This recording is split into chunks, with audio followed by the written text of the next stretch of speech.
Hi everyone, Assalamu alaikum, it's Aati from My Bars. In today's video, I want to share a very personal experience. I'm going to be talking about my Ramadan rainbow baby. So the reason that I'm sharing this video today is because it's Ramadan, alhamdulillah, and I think it's a perfect opportunity to share with people an experience where I thought that I was at the lowest after my mum's death. So I want to share my story of miscarrying before having my son, and those of you who follow me on Instagram know that I share stories of journeys of infertility. I know loads of ladies message about worries to do with conceiving and, feeling really helpless. It was around the time of my brother's wedding where I decided that I was ready to add to my family. My daughter at the time was 2, so I thought, it's a perfect age gap and why not? Although I love children and I would have liked to keep a smaller gap, there was a lot of grief and a lot of feelings that I hadn't resolved and processed for me to think that I wasn't ready to have another child. I remember I was in London at the time and I started to feel a little bit sick and dizzy and had a little bit of a headache. And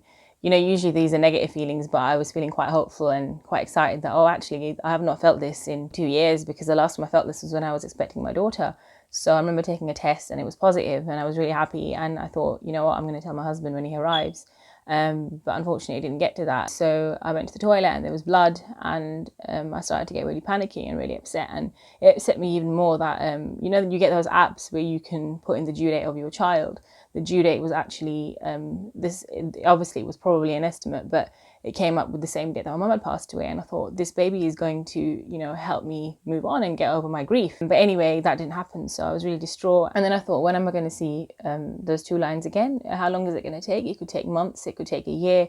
And I think naturally I was getting really, really impatient. I always feel like, just like my mum passed away, that when you're helpless, you turn to God more and you ask for more things. And, when things aren't going right in your life necessarily, although we should remember Allah at all times in our life, I thought this is the one time since my mum's death where I had really, really begged and begged and begged Allah for another pregnancy, and there was nothing else that I spoke about. It was every moment of every day that I was asking for my healthy child. It was a really heart-wrenching experience for me. It wasn't something that I'd been through before. It was something that I had to do without my mum. And then I rang my dad, and usually we don't really speak to our dad or brothers about these things, but I had no one else to tell. And I remember ringing my mother-in-law and telling her, and then ringing my dad and telling him, and all he said was, Allahumma, ask from Allah, Allah will give you another baby. So that's what I did. A week before my daughter's 3rd birthday is when I lost that pregnancy. So I was feeling really rubbish and really down, but I thought Ramadan's coming, I'll pray to Allah, and maybe by the end of this year there might be some good news. I remember it was Ramadan, and I was fasting, and again I started to feel a little bit unwell. And then I got to the end of Ramadan thinking, I haven't had a period. I'm gone through the entire Ramadan and I've kept all my fasts. Thought, shall I take a test? Shall I not take a test? I remember it was a day before Eid that I took a test and it was positive. So I didn't actually leave a gap. It doesn't work for everyone, but they say that your body is more fertile after you miscarry. But I truly believe that this pregnancy was something that Allah had planned for me, and it was only because I'd asked and asked and asked that I got this pregnancy. So then was the next hurdle, that I've seen the 2 red lines. I have the booking appointment, I've got to get to the scan. And I think a lot of you women can probably relate. Every cramp that I got, I rushed to the toilet. Every time I felt a little bit uneasy, rush to the toilet, check if there's blood there.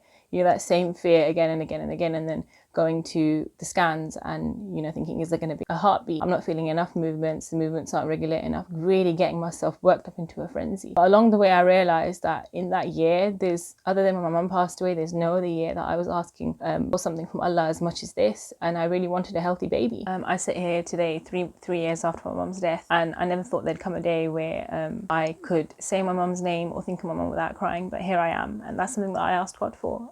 It's something that I repetitively asked God for, to alleviate my grief, take some of my grief away, and he did. And I always believe that you should ask Allah for anything, even if you think it's trivial. He's in control of everything. Asking for whatever it is your heart desires, and if he gives it to you, then shukr alhamdulillah. If he doesn't give it to you, he's redirecting you to something better. And I feel like miscarrying before I had my son was one of the biggest kind of downers that I experienced since my mum's death. And I think that there was a point where I thought, because I've lost my mum, I'm now entitled to other happinesses or things that I asked for I should get because I've lost my mum. But unfortunately that's not how it works. So when I lost the pregnancy, I was distraught, and there was a point where I thought, why me? It was something that I felt really, really angry and really upset about. And sometimes people might say that, you can't feel those things, but I did feel those things. That I felt as though something was being taken away from me that I was relying on to help me to move on, that I'd mustered up all this courage to, get pregnant I mustered up all this courage to want to have a baby, and I'm ready to kind of move a step forward.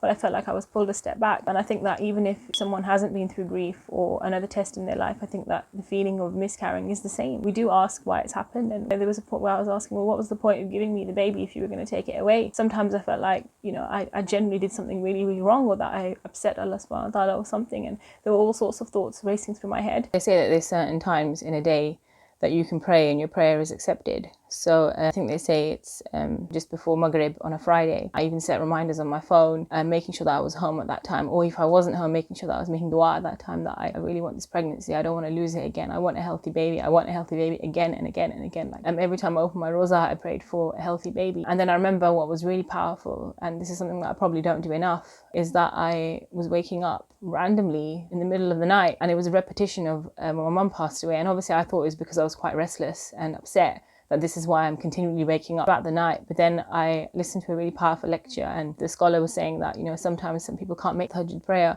and often I did. I mean, I was repetitively praying that I want a healthy pregnancy, I want a healthy baby. You know, there were times where I'd wake up and I wasn't praying, and I was just sat up in bed, and I thought, right, I should make dua, and so I did. So my message to girls, those of you who are messaging with concerns about fertility, those of you who've lost pregnancies and miscarried, my message to you is Ramadan is here. So, you know, really, really utilize it. Perhaps Allah may not give you a baby straight away. Maybe you may not fall pregnant for another year or so, but He will give it to you at a time that He feels is best. And the best thing you can do is keep your trust in God, because, you know, He is in control of everything. Utilize Ramadan as much as you can. You know, keep those key times of the day in mind where your du'as are going to be accepted. One of my favorite short and powerful du'as is asking Allah for afiyah, which means goodness. And you know, these are things that I learned very recently since my mum died. I didn't know all these things before. So, you know, this is something that I kept repeating again and again and again throughout the pregnancy, before labour as well. Also, they say that the dua at the time of rain is one that is readily accepted. And I remember that I was at work and it was pouring it down with rain. And I remember standing outside the fire exit door, looking outside the window, you know, thinking, I've just lost a pregnancy. I've told everybody at work, Allah Ta'ala, please, you know, make me stand in front of this very door with my tummy out, and that there's a baby there and it's healthy. You know, please give me that, because that will give me the assurance that, you know, you are listening and you are there. I think it was a few months later, I was stood there with a giant tummy and, you know, just holding onto my bum thinking, subhanallah, God is great. I remember, as most of us probably do, that when it all went wrong, the next morning when my daughter had gone off to nursery, I was, you know, frantically Googling, can you get pregnant after a miscarriage? How long did it take you to get pregnant after a miscarriage? I watched all of the YouTube videos about, you know, pregnancy after miscarriage or rainbow babies. And I thought, what are the chances? I'm never going to get that. Why would I get that? Why would Allah pick me to get that? You know, I'm just an average person. It kind of proved to me that, you know, the power of dua is infinite. He may take something away, but only to kind of give it back. And sometimes I think that if I hadn't prayed on time, or if I'd stopped praying, if I thought, because there was a point where I got so angry, so that's it. There's no point praying because, you know, it's not going to go my way. Why should I? But then there was something else in me that thought, no, carry on, keep asking, keep asking, keep asking.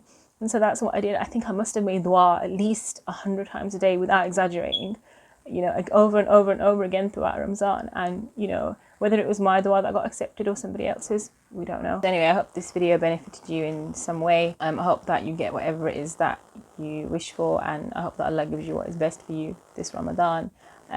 Wishing everybody a successful Ramadan, and may our duas be accepted, may our fast be accepted.